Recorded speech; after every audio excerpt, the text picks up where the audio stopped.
पुरानी 25 साल पुरानी बातें मत दिलाओ।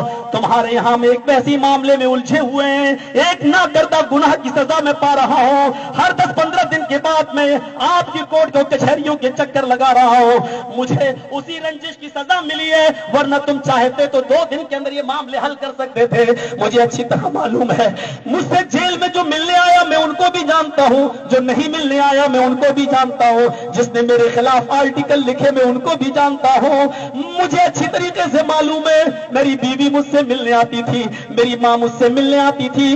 पठानी टोले के लोगों तुम यहाँ मौजूद होगे, मैं सबको बुरा नहीं कहता हूँ। पठानी टोले के एक आदमी का तार भी इस रंजिश और साजिश में शामिल है, उसने भी हमको जेल तक पहुंचाने की कोशिश की है। आप समझ गए होंगे। इतना याद रखना, मैं 4 महीने जेल के अंदर जिस पोजीशन में रहा और मेरी माँ तहज्जुद पढ़ पढ़कर मुसल्ले पर रोती रही, मेरी माँ के आंखों से गिरने वाला एक एक आंसू तुमसे इंतकाम लेगा, एक एक आंसू तुम्हारे ऊपर कहर बनकर टूटेगा।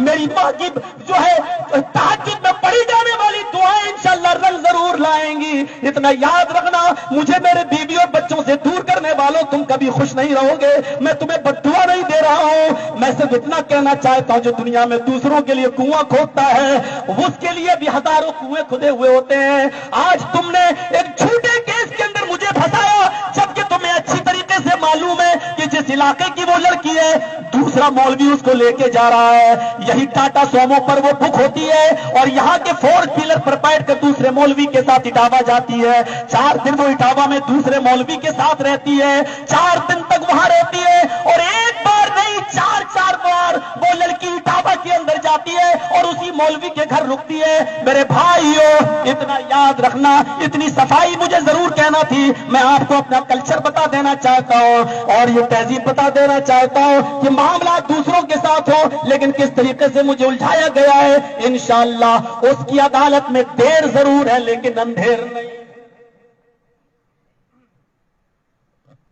इतना कहना था और कहूंगा, क्यों नहीं कहूं। आर्टिकल तुम लिखो, मुजरिम को सजा मिलनी ही चाहिए, बाद में डिलीट करो, मुझे सब मालूम है। लेकिन चलिए मेरे प्यारे साथियों, इतनी सी बात कहकर अब हम बात को आगे बढ़ाते हैं।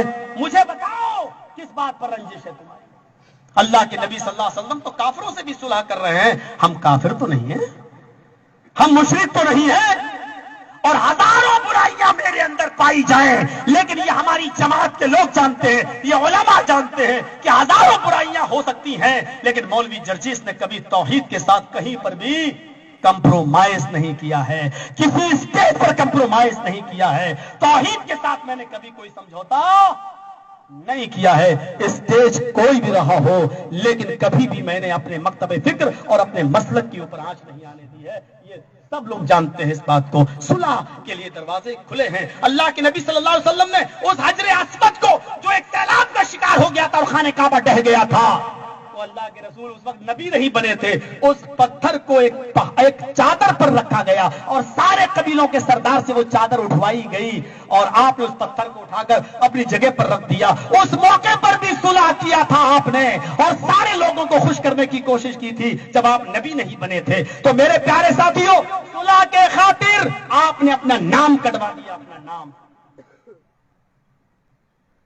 ये सीखो, मोहम्मद रसूलुल्लाह से बढ़कर तो कोई नहीं हो सकता है, उस्वा नमूना पूरी जिंदगी में। आइए, अबू जुंदल को भी वापस कर रहे हैं, सहाबा की गैरत ललकार रही है, नहीं अल्लाह के नबी हमें मरना गवारा है लेकिन इतना दबकर समझौता करना गवारा नहीं। लेकिन नबी ने कहा नहीं, सब ठीक हो जाएगा, मुझे समझौता करना है। समझौता कर लिया गया, चले गए सब। अब देख लीजिए उस सुलह का असर क्या हुआ, देख लीजिए।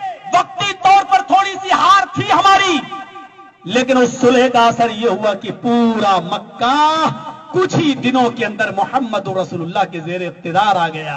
पूरे मक्के पर मोहम्मद रसूलुल्लाह सल्लल्लाहु अलैहि वसल्लम की हुकूमत छा गई और अल्लाह के रसूल 10,000 सहाबा के साथ फातिहाना मक्के के अंदर दाखिल होते हैं और मक्के को विजय कर लेते हैं, मक्का को पर विजय प्राप्त हो जाती है, जीत